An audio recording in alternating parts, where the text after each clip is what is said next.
30 years old. I mean, yeah, you're right. Okay, I started the stream. So We're coming let's, at you. I'll just beat you to it. dude. Why do I keep saying? I've been watching videos lately, and they've been saying we got new videos coming at you, and I'm like, maybe I can just say it. Maybe I can just say. Yeah, dude. Everyone else Oh, is. dude, you gotta remove that timer, my man. Oh, rip. You don't I like saw the you were timer? Go ahead. You saw what? no, I saw you were testing out a couple things on your live stream. Yeah. Just like I wasn't doing anything crazy. I just put it on and was just bullshitting. Helped me No, pay no, but it more was nice attention to the game. that you found the timer and you had the goals up. It was good. Yeah, the timer's fire. Yeah, well, you gotta ditch it. I just did. We can actually I can change the timer, the font, and the color and everything. I just wanted to get one quick, so people could at least follow along. Like I said, I had one guy come in at halftime and be Shout out like, to that guy. "Yeah, seriously." I had one guy come in and be like, "Hey, mate, who are you supporting?" And I had someone else come in before too and say, "Hey, broski," but I didn't see it. And Twitch, they restricted the comment for possible spam or something like that. And by the time I saw it, it was deleted, so I couldn't It might have even. been a bot, dude. It might have been maybe, but It's a very bot thing to say. yeah, I guess I don't know. So anyway, this other dude came in and said, "Hey, mate, who do you support?" And I was like, "I'm a Chelsea fan." And he was like, "Oh, hell yeah. How do you think we're doing so far?" And clearly, he is a Chelsea fan. And I just basically said, I think we look really good going forward, but our defense is in shambles. It's trash. It's literal garbage. So, then he asked me how I'm watching the game. He said, "How are you watching the game?"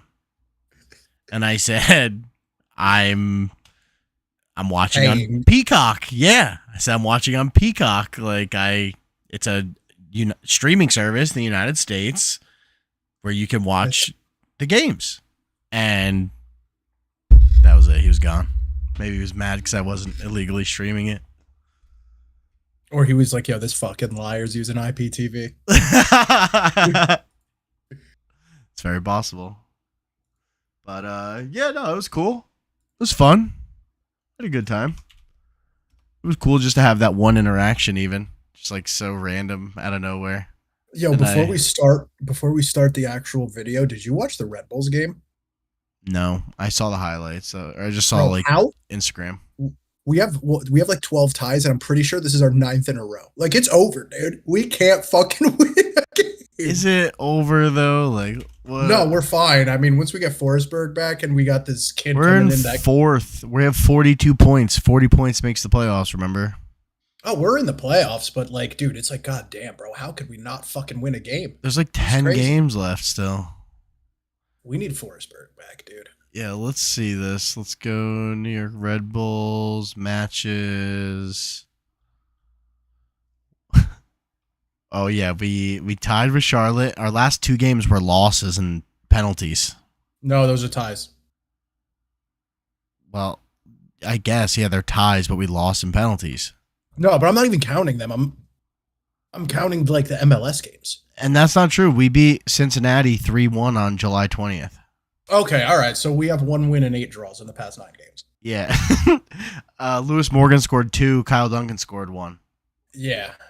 We weren't there. Or I didn't go. I was at there. home, wasn't it?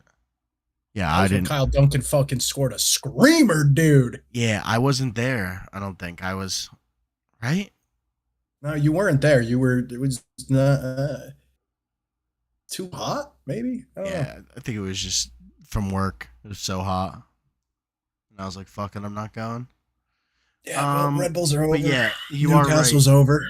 We tied 4 games in a row before that, but then we beat Toronto 3-0, and then we tied 2 more games. So it's Dude, it's so bad. I mean, it's good. We're six, collecting points, right? We're seven, gathering eight, points, but nine. like, holy shit, dude. We had 9 draws and 2 wins in the last 11 Oh, yeah. games. Well, counting the loss and penalties as draws, yeah, that's what we have. Are we owned by the Saudi PIF and our name's Newcastle of 2023? I don't Oh my god. understand. All right, so we're gonna use that as a segue, I guess.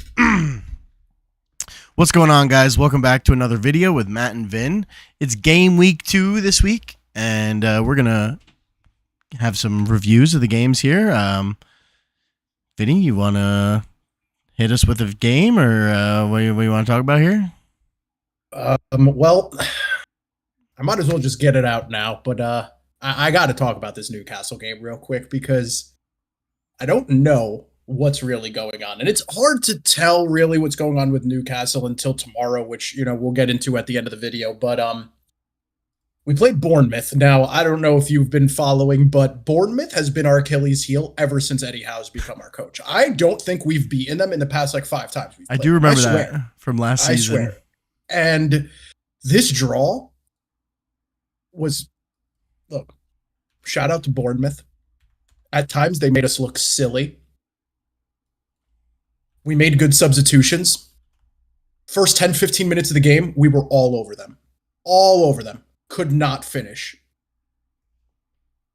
Basically, from that point until like the last 20 minutes, we were just getting played off the field. The guy on Bournemouth, I might mispronounce his name, Semedo. Yeah. Dude, we made him look like one of the best players in the world. He was all over us. At one point, he took a rip, hit it off the crossbar. The game was not our game. And I got to be honest, we were extremely lucky. I mean, everyone that knows the controversy at the end of the game with the VAR. Bournemouth scores in like the 92nd minute, goes to VAR. Ref calls one of the worst handballs I've ever seen. And I'm a Newcastle fan, so I was grateful for it. But we did not deserve to win that game. That was not a handball. And the fact that he went to VAR and watched it again and still said it was a handball is absolutely crazy. I don't know a single person that agrees that that was a handball. That was a horrible call. So we got our second game where we got super lucky and there was controversy involved. Now, just to wrap it up real quick, I know you didn't watch the game, but Controversy in both games, up by the way. Yeah, 2 for 2. So we're off to a great start with the referees here. It's normal Prem, dude. Eddie Howe made good substitutions. Now, we didn't play Trippier. We subbed him in like the 60th minute for Tino Livramento. We took off Murphy for Harvey Barnes. And we played, remember I was texting you the other day, we should check out those 3, Barnes, Gordon, and Isak. Gordon moved over to the right. Barnes was on the left, and Isak was up the middle. That's when we scored the goal. It was Barnes to Gordon. Look at that. So maybe that could be our angle since we're down a right wing. Maybe we could play it. But what I feel like really hampered us, not to go too long here, what I felt like hampered us was Isak kept popping up on the right side of the field.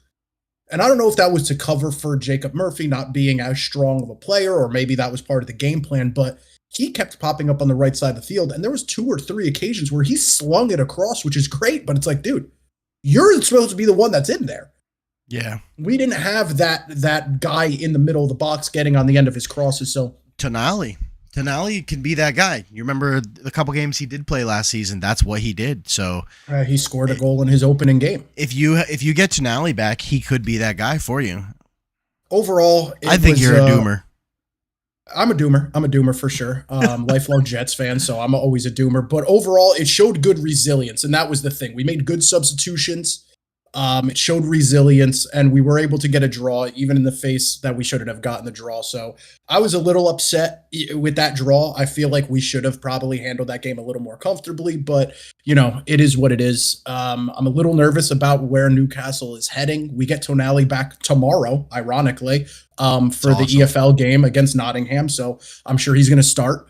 But yeah, it was not a good performance from Newcastle at all. I don't know if you watched the game or had any takeaways from it, but it was just not a good display on that game at all, in my opinion. My one takeaway is you got to remember you're down both of your starting center backs, right? That's Like, a huge thing. you know, yeah, I understand like that's not going to fix scoring a goal or whatever, but it's like, that's such like the rock of your team, behind you. Like they always give everyone confidence knowing everyone always has like a lot of confidence knowing like I can rely on my defense. I don't have to worry about getting back. I'm sure players are, thinking like I need to help out my center backs more than ever this week because we're missing both of our number one and number two. So like that has an effect on the whole team. Obviously injuries were your problem last season too. So I hope this doesn't continue. Absolutely. I hope obviously Shar's not injured. He's just got the red card. So he'll be back tomorrow. No, he's not. I don't think he's back until next week. Really? Is it? I thought it was only one game. Maybe it might have been right. two. I'm not sure though. But either way, he's coming back. I mean, Botman's hurt for a little while, right? He's still out for a couple months. I think he's pretty much done for like until January. From what I understand, I could be wrong, but yeah, he's cooked. Yeah. I didn't really get a chance to watch too much of the game. Did that other guy play? Your new center back? What's his name? Lloyd Kelly played left back. Lewis Hall came in as a sub. Okay. Actually. So who played center back? Target and Botman. Okay. Livramento on the right with Lloyd Kelly on the left, and then Lewis Hall came in and Trippier came in. Who'd you play in the center? Target. And who? Botman. Not Botman. Burn. Yeah, you said Botman. Okay, it was okay. Burn. No, I meant okay, but yeah, Dan Burn and Target played in the middle. Gotcha. Yeah, so I mean, that's like not a very good back four. Let's be honest. I mean, Lloyd Kelly looked fine, and we were better once Trippier came in, or Trippier came in. He's playing out of position, right? You don't have Trippier. I mean, what's his deal? Is he just not playing, or what's going on with Trippier? I have no idea. I think Hal likes Livramento, and I think he has a point. Livramento is a little fresher, obviously. It's up in the air if Trippier is even going to stay on our team as of right now. I have no idea. So that's a whole ordeal in itself. I guess we have a couple more days to find out. But once he came in, we did look better. We looked like our old selves, overlapping runs on the wings and, link up play. Miguel Almiron came in at one point, and, Almiron and Trippier a couple years ago was an insane duo. They looked great. So, hoping for the best, but I don't know. I just didn't have anything good to take away from that game at all. Okay. Hey, man, it's still early. You'll get some players back. I think it'll be okay. Hey, points are points, right? Gathering points in the beginning of the year is the most 4 important points. thing, so. 4 points in 2 games. So you got more points than me. Good. So speaking of you, we might as well just segue right into your amazing game. Yeah, well, I think I texted you and said, like, I haven't felt like this in years. And yeah, I understand we had games that we won 6-0 last season, but there was just like something that I was like still a doomer, And I don't know. I think this season I just have, I don't know. Okay, hold on. Let's stop. I was saying I have more positive outlook. I don't. I was telling you we're going to finish 11th, but there was just like something about that game where I was watching it and I was like, holy crap, like this is Chelsea, like none of the goals were lucky. Every single one we earned and finished. I think that was always like our big problem too, is nobody can finish. And then Cole Palmer came in last season and he could finish everything. And then now it's like, obviously Madueke was the headline and Cole Palmer, but Madueke looked unbelievable. And man, every single one, what a finish. He scored one last week too, in our conference league game. So, like the dude's good. And he's got 4 goals in 2 games. You got to play him. Madueke. Yes. Who did I say? Mudryk or Madueke? No. I was just clarifying because you were talking about Cole Palmer. Yes, Madueke. Obviously, Cole Palmer plays every game. I mean, unless he needs a rest or he's hurt, Cole Palmer plays every single game. He's unbelievable. I mean, his one goal was absolute world class. I mean, yeah. The whole build up just from Sanchez out to the wing. I think it was to Neto or something. Yeah. Yeah, right. It was to Neto, and then back to Cole Palmer, and oh my god, or it might have even been like Mudryk or Jackson or something. But regardless, the finish was just unbelievable, and Yeah. obviously, like that put him in some good spirits, I'm sure. And it's funny too because he looked so casual afterwards. Like, yeah, I knew I could have scored that. Like that was no big deal. And then he goes and assists 3 more to Madueke, and I think that was in like 16 minutes. They scored a hat trick, or Madueke scored a hat trick, and Cole Palmer assisted a hat trick. So just like some unbelievable passages of play. I always tell you like, can can a team keep up with Manchester City for 90 minutes? Right, like you can do it for 60, maybe 70, but those last 20 minutes, can you keep it up? And it made me feel like that, where like they kept up with us in the first half, and yeah, we weren't looking too hot for a little bit there. I was a little nervous, but we came out in that second half and we buried them, and we showed them that this is Chelsea. Yeah, you might be able to score 2 goals on us in the first half, but we're not going to let that happen again. And it was one of those where like, can Wolves do this for 90 minutes? Clearly not. And that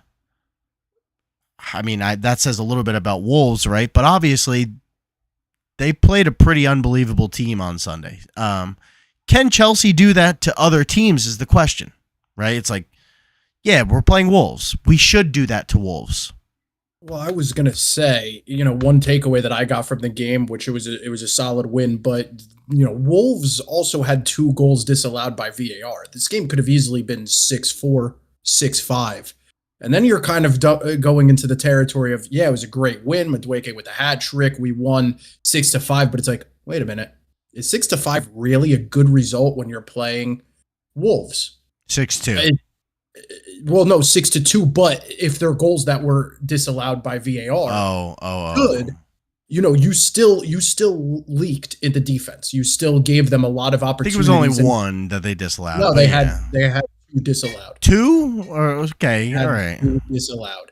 And you always talk about finishing the job. In our last video we were talking about like someone like Tottenham's got to finish the job. You almost in a way gave Wolves hope, even though those goals were called off. They have this saying in soccer: if you see the ball go in the back of the net, they say it in basketball, all it takes is for one shot to go through the hoop, and then the shooter's going to get hot again. Mm-hmm. Just seeing the ball hit the back of the net, disallowed or not, is going to give the other team hope. And when you have your foot on their throat, the last thing you want to do is ease up the pressure. And I'm not saying you did, but the way your defense was playing almost kind of could have given Wolves like, wait a minute, we're still in this game. Even at 4-2, we're still in this game because we're getting great opportunities. And that was just my takeaway from it personally, that you got to just tighten up that defense. And that could have been, it was a great result regardless, but even all the stuff I've been listening to, a lot of people are like, yeah, 6-2 is great, but like it could have been way, way closer of a game. Yeah, our defense is garbage. I have like nothing good to say about it. I told you earlier that we had, I did a little solo live stream and we had one viewer come in at around halftime and ask me how I felt. And I said, man, we look great going forward, but our defense is trash. It's just, there's nothing good, right? There's nothing good about it. Our midfielders need to like make up for mistakes from our defenders, and we're playing the inverted fullback. So like, he has to, who is it? Gusto was playing the inverted role from the right this time. And like Gusto's really good, but he's not like an insane defender. So he's working twice as hard to do, both roles as a defender and as that inverted fullback role. And, Cucurella is basically being forced to play as like a third center back at times. And the dude's not a center back, right? And that's the whole thing with this formation that we're playing and like the style of football is you need to be able to transition from that 4-back to 3-back to 2-back. And I just don't think our defense is good enough to do that fluidly like Manchester City does, right? Like that's Right. the whole thing is we're trying to play like Manchester City. Our defense is trying to play like Manchester City. But the thing is we don't have Ruben Diaz and John Stones, and Kyle Walker and Gvardiol. Like we have Colwill, who's good, but like he's young. We have a bunch of other dudes who nobody knows who's the best. Yeah, Fofana's good, but like he's not insane. Reece James is a walking injured hamstring. So like you can't rely on that dude ever staying healthy ever again. He's like that dude in SpongeBob that always just screams out, "My leg!" Yeah, like dude. all the episodes. That was perfect. That's Reece James. And then on the left, we have Kukurea, who's been really, really good, I have to say. So he's probably been our best defender for the last like 8 months. Even going back to last season. So I don't know. We need to step up in our defense for sure. Because like I said, what's it going to look like when we play Arsenal? Sure, like maybe we can put up 6 goals, but if we play like that, so can they. And the game's going to be, and their defense is better than Wolves, so you're not going to score 6 against them. Yeah. Right? So I don't know. Again, I'm excited because it made me feel like I was watching Chelsea again. It was just like beautiful football at points. Sometimes it is boring, I have to say, where they're just like constantly just passing it around, like short little passes, like Manchester City. But we scored so many goals, obviously, I didn't get bored at all. It was unreal to watch. So, yeah, I'm excited to see what we do on Thursday. We have another Conference League game in Switzerland against the Servette. So we'll see. It was definitely a good result. And real quick before we hop on to the next point here, I texted you today to say, like, dude, my buddy Andres at work, shout out Andres. I know he's watching. He's a Chelsea fan. Dude, Monday was the first time I seen him smile in like 2 years. Yeah, dude. He walked in with his arms up like this to me, and I was like, hell yeah, dude. It's a good feeling. I'll let you enjoy this for now, man. So that was definitely good. Good result nonetheless. You got 6 up on them. So it's something. It's a start for sure. For sure. Yeah. All right. Well, let's move on to a couple more games here. Unfortunately, I didn't get to watch many, so I know you did. I want to touch on this Brighton game because I got to be honest. I even texted you right after that game. I think Brighton is scary. Like, I don't know what it is, but they're playing out of their minds. They're playing as if they have like no regard for anyone else in the league. I mean, all across the board. Yakuba Mente, I'm sitting here talking Newcastle doesn't have a right wing. This guy's playing for Brighton, starting every game, and he looks like a superstar already, 19 years old. João Pedro scores a 92nd or 93rd minute game winner against Man United. Like, they were the better team the whole entire game, and they deserved that win. I think that, our predictions are already in, but would it surprise anybody if Brighton finishes 7th, 6th? Like, I don't think so. Not based off of what I'm seeing right now. Yeah, if they keep this up, then no. They look like the Brighton from 2 seasons ago, When it comes down to, is this game more of a show of how good Brighton is, or is this like, oh, Man United ain't looking too good? You know what I mean? I'm not going to get into that debate because I think that Brighton is amazing right now. I think that they could definitely threaten and be like that team that steals points from like Man City, Arsenal. Like when it comes down to the wire and they have to play Villa and it's like do or die is like, I'd be afraid if I was Villa, walking into the Amex like, oh, well, if we lose, we're out of the Champions League. You know what I mean? Dude, because I think playing out of their mind. That's a hard place to go. That is, yes. I think I texted you and said, like, do you see this crowd after the game? Wasn't that the Brighton game where they were just going insane? Like, nobody moved. The game was over. And, like, everyone just wanted to stay and party because, like, they just beat Man U 2-1 at home. If I was going to play there, I would not be excited. That's got to be a tough place to go play. No, 100%. And lastly, I said, like, is this more of a display of Brighton's dominance or Man United's shortcoming? I don't know if you saw the last goal, but like it, it was a crazy goal. But João Pedro was literally completely unmarked at the back post on a cross. I Like did see that. Yes, I I'm saw talking, that. there wasn't anyone within 3 yards of this guy, and not only that, but He if was he sitting there didn't with get his the ball, hand up. yeah, if He was he literally didn't get the sitting there with ball, his there hand was up. another unmarked man right behind him. You had two completely unmarked men in the 93rd minute Yeah, inside your 6 yard box. How that's do you let bad. that happen? That to me is bad mentality and maybe a tactical problem that the coach has. I don't know, but it was a bad look for Man United all the way around. Great win for Brighton though. I'm excited for their season. Yeah, I'm not going to say too much at all here, but all I'm going to say about Man U is I clearly have no idea what I'm talking about because 2 weeks ago I said they looked horrible. Last week I said they looked good. And this week they did not look good. So is this going to keep happening? Are they going to play good 1 week, bad 1 week? Who knows? I think Man U is just a walking question mark at this point.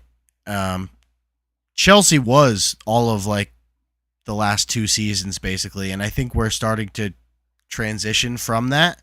But it doesn't look like Manchester United are going to be doing that anytime soon.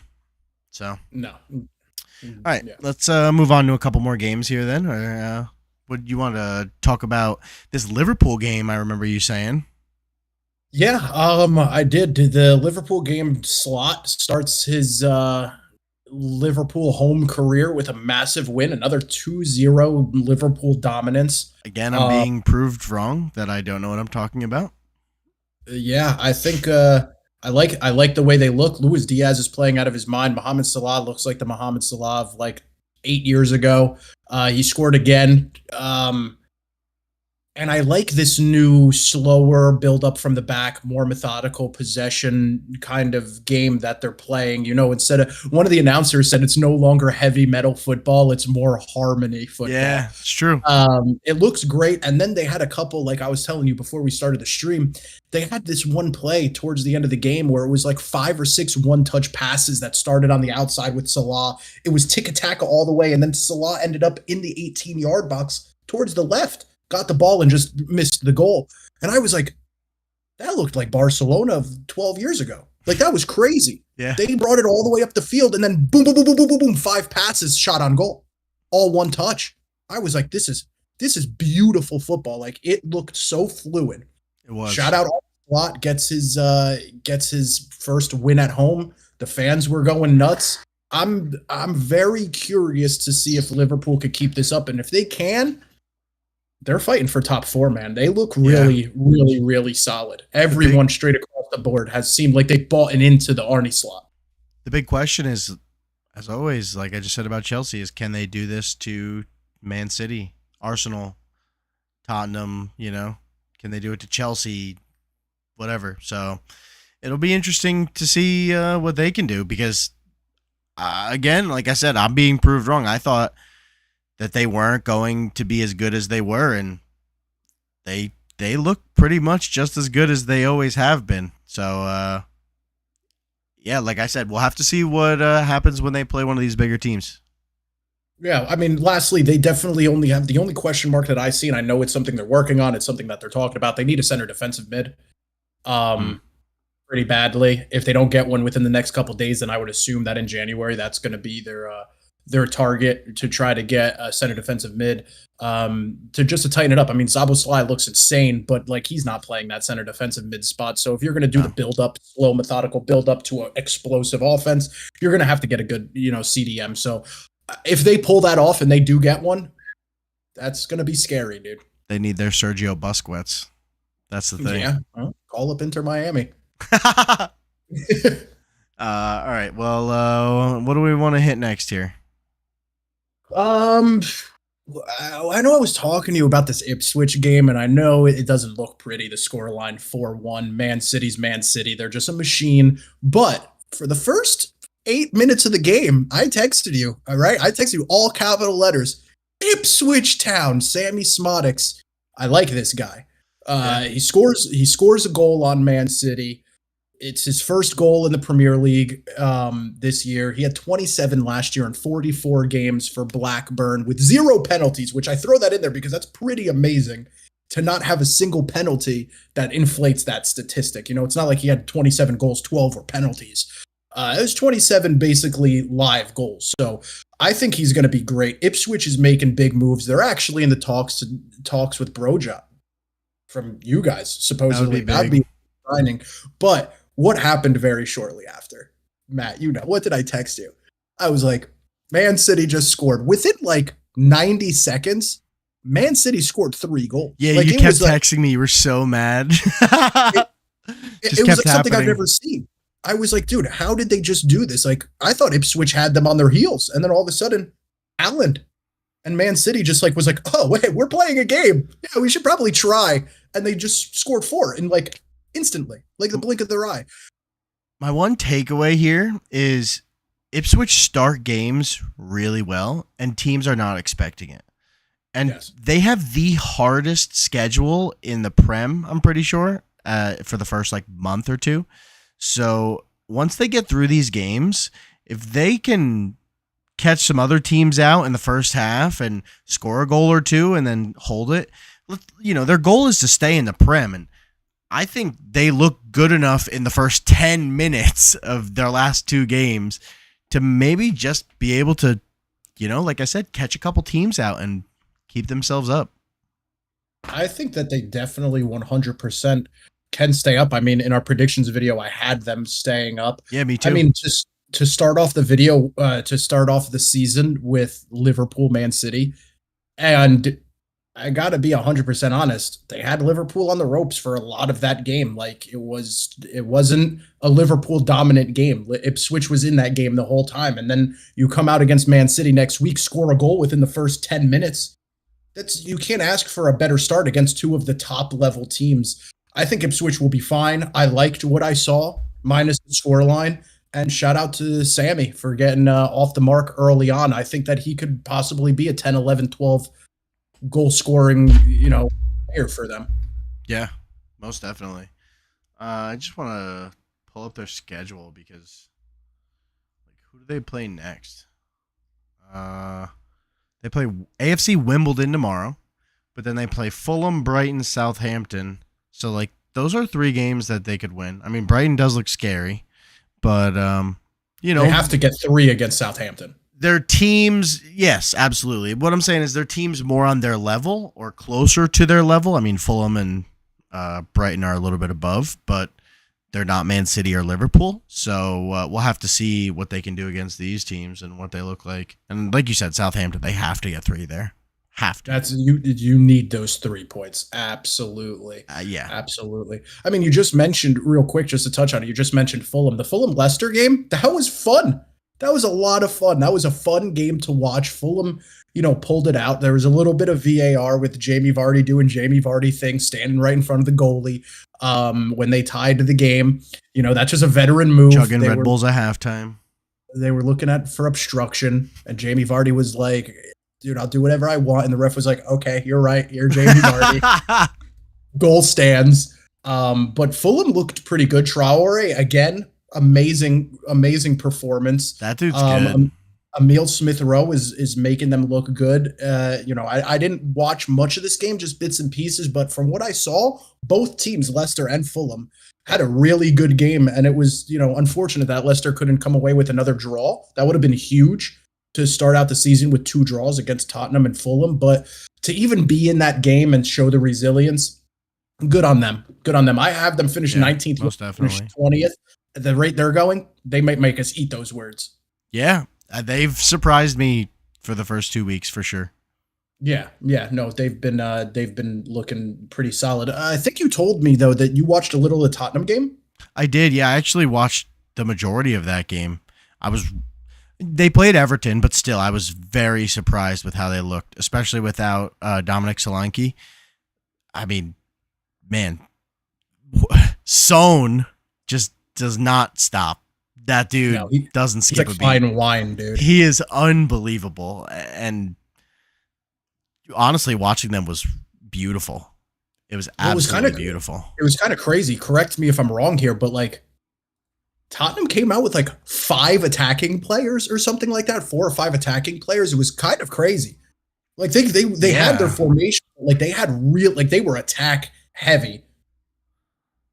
Yeah, no, Just they played a 4-3-3, and their wide midfielders were like I said, like wide midfielders. They weren't central midfielders. Kulusevski actually looked insane. Like that dude is, I think, so underrated. yes, yes. There was the one goal that Basuma scored.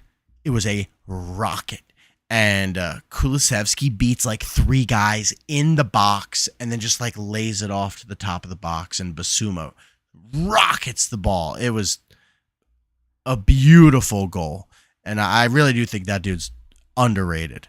No, he definitely is. Their wingers, that the kid Johnson, Ben Johnson is his name, right? I'm not 100% sure. I want to make sure on this because I don't want to butcher the dude's name. Tottenham right winger. Nope, not number 22. Brennan Johnson. Brennan Johnson. I've never heard of this dude. I was like, who is this kid? Clear, he must be like a youth academy kid or something. No, he's not. He just came last season. Never heard of him though, actually. I guess he was on their team all last season. But dude, he looked really good. I was like, who is this kid? You know? And then who else did they have? Odebert. Again, another guy I'd never heard of. He looked good. So it was interesting to see them play that well, because I was like, I think they're going to look insane with Dominic Solanke. And then they looked insane without him. So, again, I think I predicted them finishing like third or something, or maybe you third and them fourth. And you had them third, right? Yeah. Fourth. You I had them them above Newcastle. right. You had them third, and I had them fourth. And if Dominic Solanke can come in and do what we think he can do with this team that looks that good, again, I know they're playing Everton. I don't care. They looked really good. But if they can get Dominic Solanke into that team and play that good but better, oh my God, I'm so scared of that team. See, one thing that I noticed in the highlights that I watched and listening to various things that people touched on is Everton-wise, they never seemed to really put any sort of pressure on Tottenham. And people are choking it up to, as weird as this may sound, it almost sounds like a FIFA thing, EAFC.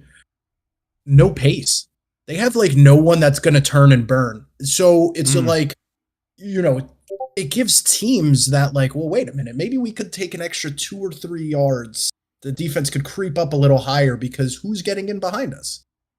Yeah. So again, I didn't watch the game. I don't want to come off like I know what I'm talking about. These are just bits and pieces I've been hearing from the various media that I keep up with, but it makes a lot of sense if that is the case. And any Everton fans, leave a comment, you know, let me know what you think of something like that. But when you're playing against a team like Tottenham or any, you know, big 6, big 7 team, you have to at least have a couple athletic guys who are going to push those lines back and make the defenders think twice about stepping up for a challenge. Yeah. And if Everton doesn't have that, they might be in for a long season, dude. I got to be honest. I'm a little afraid for Everton. Their whole team's been Dominic Calvert-Lewin for like 3 years now. Yeah, it's not looking good. So, yeah, it doesn't look any different, honestly. Okay, what other games we got here? I mean, I think that we could probably end off with the Aston Villa Arsenal game because that was a big one because I don't know if you recall, but I don't think, you know, correct me if I'm wrong, I don't think Arsenal beat Aston Villa last year. Is that true, really? I want to say that that is true, that Aston Villa was kind of Arsenal's Achilles heel last year. It was a 2-0 game, you know, Arsenal won, but it was a banger. Trossard, you know, had a nice goal. Didn't really celebrate much, but I wanted to ask you. You are right. You are right, by the way. They beat them. Aston Villa beat Arsenal 2-0 April 14th, 2024, and they beat them 1-0 December 9th, 2023. So Right. So it's a big win for them considering they lost twice to them last year. But I wanted to ask you, is a result like this, if you're an Aston Villa fan or an Aston Villa player, are you sitting there like, mm, are we punching above our weight here? Like, could we replicate what we did last year? no, You don't there's no think so? chance. Not a chance. No, no. After I don't two even have them in games, my top six. So I said that they can't. yeah, I had them like number 5 or something. And I think I may have overestimated them. I guess. Again, we're only 2 games in, but Right. You can't sound the alarm yet for sure. but they need to play a lot of Champions Leagues games coming up, and Well, if you're and playing that's what I like said. yeah, if you're playing like this in the Prem already, and you don't change your form around, we do have the international break coming up, so that could be a good reset for them, especially before they get into like the meat of the Champions League and everything. Um, but yeah, they need to figure something out because they are punching above their weight right now. Yes, for sure. I mean, they started off the season with West Ham, which, we knew that was going to be a banger of a game. They skate by 2-1, There's an followed up with Arsenal. expectation now, Vinny. That's the thing, right? Like, you're a Jets fan. When there's an expectation on your team and they don't perform, or not even that, when they go into a game, like the pressure's on to perform. And then when they don't perform, the doubters come in quick. And then you may start doubting yourself, right? Like, can we do this? Like, are we the same team? Was it a one and done, right? Like, you saw it happens. You saw it with Almadon, right? Like, Almadon had an insane 6-month run. And then now, like, the dude is not the same anymore. And he was never that player before then. Right. So sometimes we just see some players go through some absolute insane, insane form, I guess. Right. Like, you saw it with Rashford, not last season, but I believe the season before. Maybe it was last season. I don't know. He won like 3 Premier League Players of the Month, and he was just carrying Manchester United. And then now he's not the same. So, and Aston Villa lost some really big players too. Huge players. So, and you have a lot of big players coming in, filling really big players' shoes. So, you're expected to perform. You're expected to be as good as you were last season. When a couple players on your team are trying to like acclimate to even like playing competitive games, because we all know preseason is not the same as actually playing in the Prem. The Prem is the most competitive league in the world in any sport. So there's literally no sport in the world that the worst team in the league can beat the best team in the league on any day. It could just happen. So, yeah, I mean, they definitely need to get their form together before they end up outside of the top 6. Yeah, I mean, next week, this Saturday, I was just looking to see they have Leicester, so drop off an opponent. You start the season West Ham, then you followed up with Arsenal. Leicester is like, you could consider it a little bit of a break, but at the same time, it's like, dude, you rest on your laurels, and Leicester's up 2-0, and then you're sitting there like, whoa, now we might have to sound the alarm bells. Yeah, So I'm interested. That's going to be a game I definitely keep my eye on next week. for sure. All right, is that it? Is that all the games? No, I mean, there was other games, but I mean, yeah, Nottingham Forest. Just hit me with the scores real quick, the results. Nottingham Forest 1, Southampton 0. West Ham over Crystal Palace. They're in free fall. That might be a team that they should be afraid. And then that was pretty much it. Nothing too crazy this week. Honestly, the biggest controversy was Newcastle game. So again, let's stay in the limelight, everybody. What we got any big games coming up this week? Do we know? Tomorrow, dude. Tomorrow, man. If we're gonna end with anything, we have to end with tomorrow. Newcastle, Nottingham Forest, the EFL Cup, Sandro Tonali back That's in is action. he gonna play? Dude, he's gonna start, Do dude. you really think so? Are they saying I that, think or do you I think think so? that he's gonna start. Okay, Yes, I that do. that would be insane. Now, here's the thing. I feel like this is the perfect opportunity to get him in because it's not a Prem game, but it's a Prem opponent.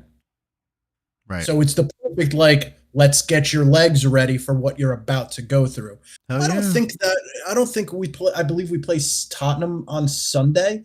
Yeah, Um you play Tottenham Sunday 8:30. I play Crystal yeah, Palace Sunday 8:30. So we'll have I to don't stream that. I don't I don't foresee that Tonali's gonna start that game, but I could be wrong. I don't know what kind of shape he's in. I know he's not match ready because he hasn't played a match in 12 months. But I think that Eddie Howe owes it to everyone to say give him the green light. People were talking rest Bruno. Bruno is going to play every single game this year. Bring in Tonali, have Joelinton and Longstaff in the middle with him. Let him play 45, 50, even 60 minutes. Then sub in Bruno. Let him get a little bit of a rest, but also let him get a couple 20, 30 minutes in leading up to the Tottenham game. I'd be okay with that. I'm very excited about that game. We need to win because we need to do something. Right? We're starting to get into do or die mode. I don't know if silverware is necessarily a must within the next couple years, but a deep run into the EFL Cup would be massive for us. You need good performances. That's your biggest thing for your team right now.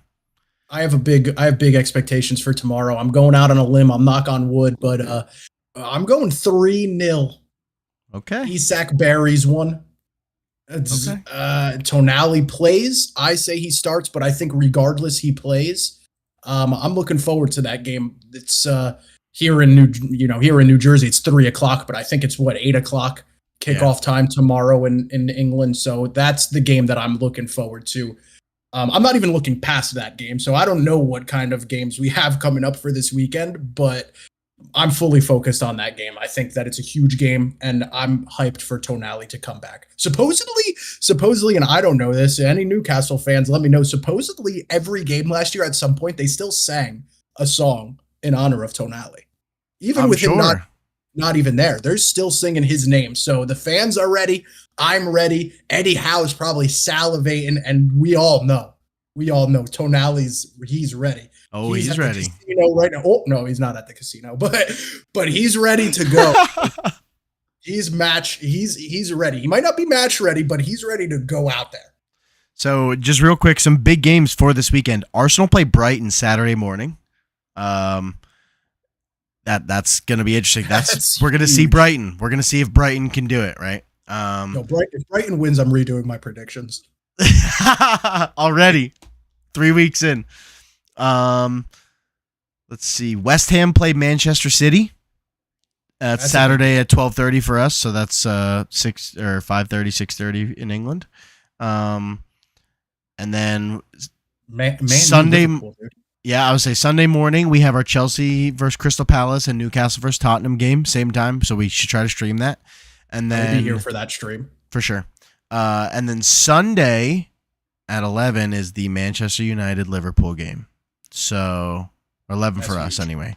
But yeah, that's one of the biggest rivalries in English football. So Artie Slot, and dude, he is to start the way he has started. He's like trial by fire, dude. Yeah, absolute trial by fire. Where I wonder if it's at Anfield. It might be. I believe it's at Old Trafford. It's at Old Trafford. Ironically, though, the game that I'm most interested in, besides my own, obviously, dude, does Ipswich beat Fulham? Didn't I just say that before? If it's going to be interesting to see them play a team like Fulham or Brighton or Bournemouth, right? Or Southampton. Game, dude. That's going to be an absolute crazy game, in my opinion. I really think that Ipswich might. You know what? I'm calling it, dude. Ipswich upset. I'm calling it. Yeah, I'm calling it. I'm confident in. They're home too. Sammy Smodics, baby. They're home. That guy. It's at Portman Road. I think that's the game. That's going to be 3 points for them, baby. I'm calling it. We'll have to watch that one. We'll talk about it next week. All right. Well, on that note, thank you guys so much for watching. As always, we love you so much. Seriously. This is just so much fun. We enjoy every second of it. No, wait, hold on. Go ahead. MLS is back. I know most of our viewers don't care, but MLS is back. And Red Bulls, me and Matt will be at the Red Bulls game Saturday night against Philly. Big rivalry, I-95 Might rivalry. pop up the stream for that.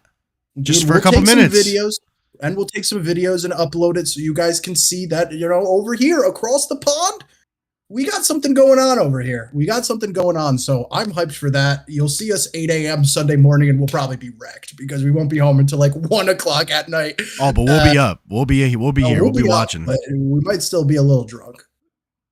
Most likely. That's all right. That's the English in us. Yeah, it's gonna be brutal game. I got the grill already in my trunk, baby. Hell yeah, let's go. All right. Well, again, thank you guys so much. Make sure you like, comment, subscribe. Like I said last time, tell your mom, tell your dad, tell your dog, especially your dog. I know your dog loves us. He wants to watch. Check out the pod. Yeah. Podcast is bumping, guys. I love it. I love to see it. We're on Spotify. Don't forget. Check us out on Spotify. Give us a follow. Check out our Twitch. Go follow us on Twitch. And again, like, comment, and subscribe. We will see you guys in a couple days for another video. And I think that's it for me. Anything else, Finn? That's it, guys. Peace out. All right, guys. We're out of here. Peace.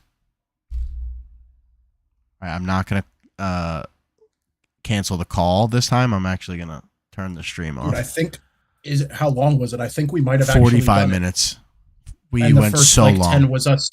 No, the first 10 is like us bullshitting. Yeah, we went so long.